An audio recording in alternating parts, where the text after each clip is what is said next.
I still remember first time I met Lance, definitely an out-of-the-box thinker, and always kind of had all these different crazy ideas. Every Friday, Lance would come in just on his own time and work on his own little project, and slowly we started hearing more about it. He created experimental penguins back in 2000. He had these big blobby-looking penguins kind of walking around and talking to each other, and that was kind of all they did on a white screen. I had this ambitious idea to build a massive multiplayer snowball war game. What if we take some of the same stuff you're building and kind of just make a world with it? If we could create a playground that could allow kids from around the world to connect, that could really be something. He had his plan, and then Lane helped him really put substance to that plan. And the more we would just kind of brainstorm, the more the pieces of this world kind of started to come together. If we worked on this full time and we hired people and we put Dave's company behind this, how fast could we build it? When they pitched it, it was, I was quite astounded, actually. I thought, wow, this actually could work. By late 2004, early 2005, created Penguin Chat 3 as a test for Club Penguin. Penguin Chat 3 was us trying to progress the game and progress the experience. And I'm sure we would have done Penguin Chat 4, Penguin Chat 5, as long as but we knew that we eventually had to move it from being this mini game to being its own thing. Club Penguin wasn't known as Club Penguin to the kids for a while. It was the big update. Because we didn't have a name for it.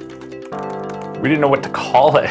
Lots of different things were talked about. Do we do Penguin World? Do we do Penguin Land? We didn't want to call it Penguin Chat because it wasn't a chat anymore. It was a full world with items and places and mini games. So we wanted to call it something bigger. What if we kind of take this idea of a club and like a community, and that's all the stuff that we're trying to create here. Why don't we just call it Club Penguin? I'll pick this up and check this out. We asked everybody that was playing Penguin Chat 3 to come on over and test out this new Club Penguin. We finally posted to the blog, we're excited to announce the Club Penguin beta test. A beta test is simply just have everybody play on it and see if we can find all the bugs. So Lance came to me and said, hey, we need to test the servers. We need to figure out how many people we can cram onto these things. So we decided, let's throw a party. All the creators of Club Penguin at the time would show up to celebrate kind of the end of the beta process and the road towards launching the full version. And that's really kind of where the whole party thing began for Club Penguin. Beta testing was fun in that way, in that it was, exploring this new continent of the internet and what are we doing, how big is this going to be?